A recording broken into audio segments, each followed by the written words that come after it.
Good morning, good afternoon, Miss Mate and Miss Hlavnika. We'll be talking about factoring x squared plus bx plus c. And as usual, we will talk about this on an example. So, here is my first example, x squared plus 5x plus 4. Miss Hlavnika, can you please tell me how much is my b in this case? The value of b is 5 and the value of c is 4. There you go. So now we know what we meant with the x squared plus bx plus c. Yeah. Good. So we want to factor this. In class, we did an investigation using algebras, and we figured out that in order to factor this polynomial, what we need to do, we want to make a perfect rectangle using x squared plus 5x plus 4. And this is what we did here. What do I have here? This big rectangle here is nothing The else. largest rectangle has the value of x squared. How do you know it's x squared again? Well, it is the square that has a side length of x and x. If we are talking about area of that tile, we have to multiply x times x, and that is x squared. I get it now. Let's see. I see. How many x's do I see here? 1, 2, 3, 4, 5 x's. So yes, I have my 5x. And now let's see how many ones do I have. I have 1, 2, 3, 4. Yes, I see my 4. So indeed, using x squared, using 5 x's, and using 4 ones, I created a rectangle, a perfect rectangle. Now, how much is the length? How much is the width of this? How much is the length? Well, the x squared plus 5x plus 4 expression represents area of that rectangle that we have created.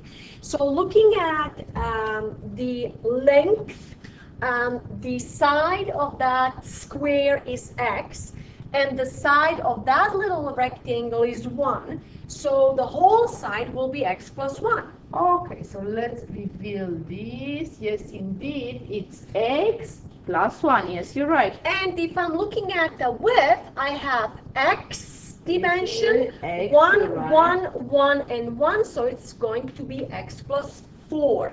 X plus 4. So this here is, this one over here is x plus 1. This one over here is x Plus 4. X plus 1, x plus 4. Good. So, as a result, how can I write? What is another way of writing the area x squared plus 5x plus 4? I can write it as length times width, which is X plus 1 times x plus 4. there you go. So it means I factor. Okay, so that is one thing. I looked at my algebras and I figured that out. Now, anything else I can notice? Well, we can notice that if we are looking at the middle coefficient or b coefficient 5, There you go. and looking at the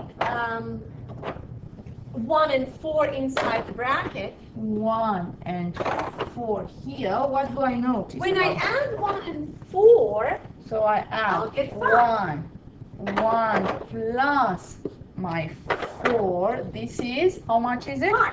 Okay. That's my middle It's my middle. coefficient 5. Okay. And then, when I multiply 1 and 4, when I multiply the same 1 and 4, what do I get? my last coefficient 4. Okay, so I get my 4, this coefficient over here. Okay, so why is that helpful, using these numbers 1 and 4? Well, it is helpful because we can always check whether our factoring is correct without algebra tiles. We will not be using algebra tiles all the time. So if we are looking for two factors, we are looking for two numbers whose sum is middle coefficient 5 and whose product is the last constant term 4. Okay, And how can I use this 1 and 4? Well, we can split 5x into two terms, and it's 1x plus 4x. My 1x, the one that we discussed, plus, and in that order, you can see that the area is also constructed by splitting 5x into a 4x and 1x. So basically what I did here, using the numbers 1 and 4, I broke down the middle term into 1x plus 4x. That's right. Now, why did I do that? Any particular reason? Because now we can do the factoring by grouping. So from the first group, x is a common factor.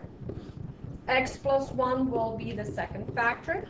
4 is a common factor from a second group, and x plus 1 will be the second factor. And now we have a common binomial factor, and hence the factored form is x plus 1 times x plus 4. There you go. Okay, so let's apply this algebraic method to the next question. The next question is x squared, we want to factor x squared minus 2x minus 15. Let's see if I remember what you told me. You told me to look for two numbers. When I add these two numbers, what do I get? Negative 2. I get my middle term. And when you multiply the same numbers, I get negative 15. Ah, but this seems tricky. I have to think of two numbers. Two numbers, I add them, I get negative 2. So the numbers must be, let me try, negative 5 and positive 3. And positive 3. Let's see if it works. I always check. Negative 5 plus 3, yes indeed, is negative 2. Negative 5 times 3, yes indeed, is negative 15. So yes, I am correct. Now, why are these two numbers useful? They help me to split my middle term, negative 2x, into two terms, which is negative 5x plus 3x plus 3x, and then do not forget, I still need to copy my negative 15. Let's make sure, yes, negative 5x plus 3x, yes, that's my initial, negative 2x. Good. So now by grouping, we will factor first group, x minus 5. Same the second group, 3x minus 5. And now we have a common binomial factor. Our old friend. Yeah. And here is the factored form of the trinomial that was given to us at the beginning. Am I happy? No, I'm never happy before I check. Nothing stops me from checking my factoring. Let's see, x times x is x squared minus 5 times x minus 5x, x times 3. X times 3 is plus 3x, and negative 5 times 3 is negative 15. Yes, indeed, this is exactly my starting point. There you go. Good. So yes, now I am done. I know my work is correct. I can move on. And example number 2 is 4x squared minus 8x minus 60. Wait a second, I don't remember. You just told me that in front of x squared, in all the previous examples, in front of x squared, I saw 1, a coefficient of 1. This is what you told me, that we talk about x squared plus bx plus c. This is a tricky one. I see a coefficient in front of x squared. Yeah, but look at the coefficients that we have in this trinomial. 4, negative 8, and negative 60. So we can factor out 4. That's the common factor. And what we'll end up with is x squared minus 2x minus 15. This seems familiar, isn't it? Oh, absolutely. Yeah, it's our previous example. So whatever will happen inside the bracket with the trinomial is our previous question. So it's x minus 5 and x plus 3. There you go. So we already did this. Okay, so it wasn't a tricky question. Now what we wanted to do, we wanted to get more practice. We wanted to copy down these 3 examples, pause the video, and do them on your own. You really need to get a little bit of practice on your own. So again, now you pause the video and do them on your own, and then you come back.